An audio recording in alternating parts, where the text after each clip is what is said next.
Hey y'all, it's Lex the Urban Garden here, and I'm out at the community garden today, just checking on a few things. I'm going to replenish the soil in my raised bed, along with check on some of the plants that are currently growing in here that have been overwintering. It is the end of March, actually March 29th to be exact, and our last frost date is quickly approaching, which will probably be within the next week or so. So I am adding a few of my seedlings that I've been growing indoors under grow lights and um, just checking on things, harvesting some overwintered plants, vegetables that I have here, along with showing you some of the things and products that I plan to use. So as you can see here, I have some overwintered garlic that I planted in my raised beds around October, November time. The bigger ones are the elephant garlic, whereas the smaller ones are just regular hardneck, and I believe some soft neck garlic is in there as well. Um, and I also have some overwintered cabbage here that looks like it might be trying to bolt, and then also some Brussels sprouts over here in the middle that is bolting. Some more Brussels sprouts here that it looked like it was trying to form um, some sprouts head or form the heads. Clearly, that is bolting right there. As you can see, some of the is starting to flower. So I'm probably gonna pull some of these up and replenish them with some other brassicas that I have been growing indoors. I have some broccoli that is starting to bolt. I'm gonna go ahead and harvest that, and then another Brussels sprout here. Um, this bed, I like to use it for some of my plants that I don't have much space for in my regular backyard garden at home. Like my watermelon, I like to grow here later in the summer, but during this time of year, I like to plant my onions as I can grow a lot more in this space here. Um, and also want to show you how this year I'm going to try to do some companion planting with my the onions with the carrots seeds here um, in this raised bed. But that's something that I'm trying different just to maximize my space. Again, companion planting is your best friend if you're trying to maximize the space in your garden. Um, Back here, it looks like I have a little lonely carrot that survived the winter, but I'll see if it's ready to be harvested as well, and also doing some weeding in this bed too. So this is what's been growing and overwintering in my raised bed here since October, November of last year. So my raised bed, I've been growing out of this community garden for about two, maybe almost 3 years now. And every summer, like early spring, I like to plant onions, as I mentioned before, in this bed because it just has more space that I can just um, grow and harvest in abundance. But in previous years, I've had issues with weeds in here, but the way that I have prevented that is by putting. Okay, I'm gonna talk fast before the wind blows us over. But the first thing I'm gonna do is probably pull up some of these weeds that have been growing. And actually, in past years I've used this community garden for about um, 2 to 3 years. And first year I started growing here, it was so many weeds in this raised bed. You had to pull them out, and it's as the years have progressed and I've been growing, I've been finding ways to mulch the weeds out so that I don't have a whole bunch by the time spring arrives. Um, and also um, just putting using cardboard as a way where you put your cardboard down first and then you put soil on top of it so that you can suppress the weeds down so they don't grow through. So that has been helping. So I don't have many weeds that I need to pull up before I replenish the soil in this bed. Looks like the carrot is it a big one? Oh, okay. Let me leave it alone. There's a carrot in there, so looks like it's, yeah, a nice size one. So I'm just gonna let that one just ride and just sit there. It's not gonna interfere with any of the other plants I'm growing here. But as I mentioned before, I'm gonna companion plant my onions with some carrot seeds here. So perfectly fine for it to be there. It'll just be a little more mature carrot there. So I will show you what else I will be planting. Okay, so um, my cabbage that is here. As you can see, it looks like it's trying to bolt, and I don't know if I want to even leave it here any longer, just to risk it not being able to form a head. It's like all the way up to here, and the head is forming. So it looks like it's telling me that it's probably trying to bolt. So I'm gonna go ahead. I know it's not Brussels sprouts. It's definitely cabbage because I remember planting cabbage right here on this end.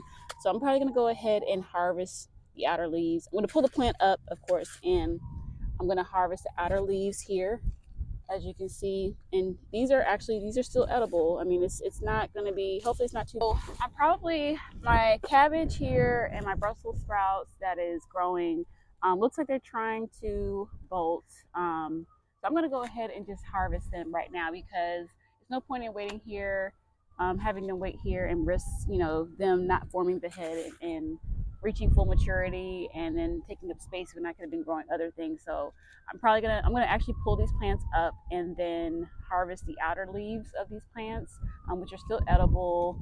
Hopefully they're not bitter, because the weather's starting to warm up, but they're definitely good to eat still. So I'm just gonna go ahead and pull these plants up, and then we can cook the outer leaves of them, and then replace them with a new plant, which will be another brassica like cabbage and cauliflower, broccoli. So when pulling these up, so I've seen in places where you can actually leave the root in here, and that is actually the stem and the root here. That's actually plant food. So I'm just gonna break off the stem here, like, and not pull up the entire and disturb the root. Let me just break this off. It's very thick stem, without getting dirt on the leaves, because I don't want to. I can prevent having to clean this, or I will clean it, but just twist it like that. And there we go. That's our cabbage. You can see cabbage leaves. We're gonna eat those, but yep, I left the root here to not disturb the soil, because there's microorganisms and worms and things that will feed on this stem here, and that'll add nutrients back to the soil. So I'll just leave that in there, plant around it. It'll be just fine.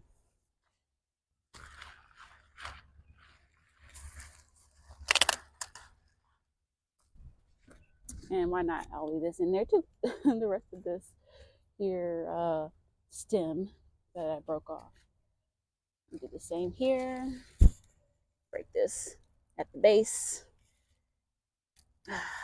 Whew, these are very. Yeah, I hate that my Brussels sprouts. I have yet to be successful growing Brussels sprouts, but one year I will get it right. But these are my Brussels sprouts that were trying to come in, and they did not, but it's all good. That's my Brussels sprouts. At least I got a stalk here, which is a big first step for me. I've never gotten this high of a stalk of Brussels sprouts, which is cool. Just no actual formation at the heads of the Brussels sprouts. So yeah. All right, so I have here Mr. Urban Gardener, hubby. Say hello to the people. Hi, people. Hi, people. So he is helping. People. Yep, he's helping me put in some soil in the raised bed. I usually like to do my own mixture of using regular compost, and then some, so 50% compost and then 50% peat moss, which you'll see over here. There's the peat moss. Some people don't like to use peat moss. I do. It's cheaper for me, but it gets the job done.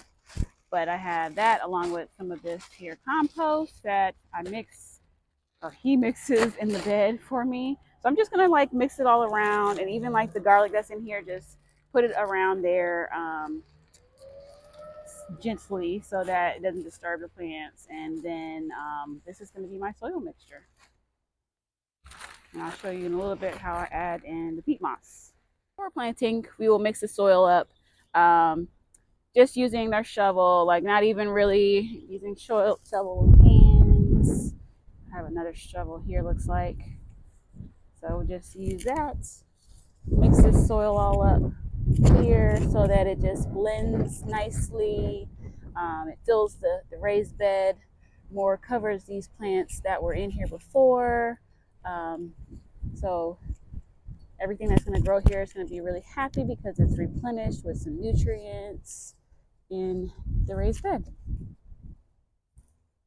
It's already looking better as we speak. All right, so everything is mixed in. So now it's time for adding the amendments in. So for my amendments, I'm going to use some earth science worm castings. And worm castings usually help provide nitrogen. As you can see in the back here, it says that this is 0.5% nitrogen. Worm castings are good as far as, and worm castings, what are worm castings? Worm castings are basically worm poop. So like when you compost your vegetables and um, any like paper or anything in your compost bins, the worms will ingest the vegetables and plants and whatever and the browns, which is the paper, and then they will poop, and their poop is actually nutrients for your soil. So since my raised bed it's kind of a natural, I don't say unnatural, but it's not a natural type of environment to grow things in because it's like it's not close to the earth. It has a barrier between the earth, and so the earthworms and worms in general aren't able to get inside of this bed unless I add some to it. So I will be using some worm castings to replenish the soil and from Earth Science. And thank you, Earth Science, for providing me these worm castings here of my onions. So you can see here I have some onion seedlings that I started at home in December, and they're small. I've been like cutting them down so that they can provide focus concentration or concentrate energy on uh, growing in the root development. So here's my one onion. I will be transplanting right here, right next to the lonely carrot. And I'll just do one line straight across. And the great thing about planting seeds, onions from seeds, is that you can plant a bunch of them in uh, one spot, um, one seedling pot is, and you can easily pull them apart. Like you can disturb the roots here. Like it doesn't disturb the roots if you pull them apart like this. So I'm just like gonna just pull them apart, put them in one line, and put them about like maybe a hand apart. I don't know how many inches that is. Well, maybe less than a hand, probably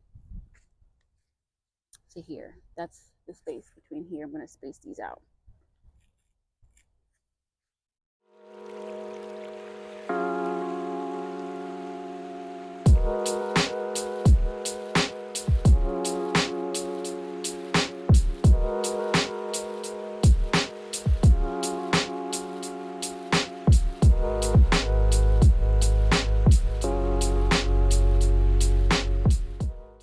All right, so my onions are in. And what I failed to mention is how deep to plant my onion transplant. So pardon the baby, I plant them just slightly above the roots. It's fine to plant them shortly above the roots because again, like I said before, we want these to bulb, and if there's too much soil packed in around it, the bulbs aren't going to form. So we want to just place it in there just enough to where the roots hit the soil and cover it up a little bit, but not like so deep that the onion doesn't bulb. So that's how I plant mine in and transplant them. The final thing I'm going to do is transplant my brassicas, which is my broccoli, my cabbage, and I believe cauliflower is what I have in here. So companion planting is one of your best friends because you can maximize your space of your garden by companion planting different things that have beneficial features for the plants you're growing beside them. So onions and garlic are great companion plants for my brassicas because they help, because of the scent of the onions and garlic, help deter cabbage moths from wanting to land, or cabbage moths from wanting to land on your plants, which cabbage moths, um, they lay their eggs, and then those end up becoming cabbage worms that will eat your brassicas. And so the way that we can prevent them from landing is by planting all this garlic and onions beside all my brassicas, which I'm going to place over here, interplanting them. So there's some garlic in here that's still planted in there. So I'm just going to put some brassicas around there and give them enough space so they can like grow, because they're going to grow pretty big too. But I'll show you all the progress of how this looks as well, so you can see how this worked for me last year when I planted. Oh.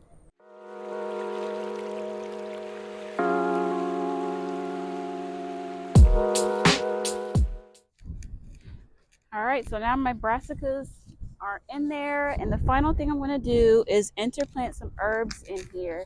And the herbs, because some of these brassicas aren't as close to some of the garlic and the onions to help as far as companion planting to prevent some of the cabbage moths, I'm going to interplant some of these herbs here so that they can also provide some beneficial features of their aroma in deterring some of my pests. So I have some thyme. It's going to go over here, and I'm going to interplant some of this thyme over here as well.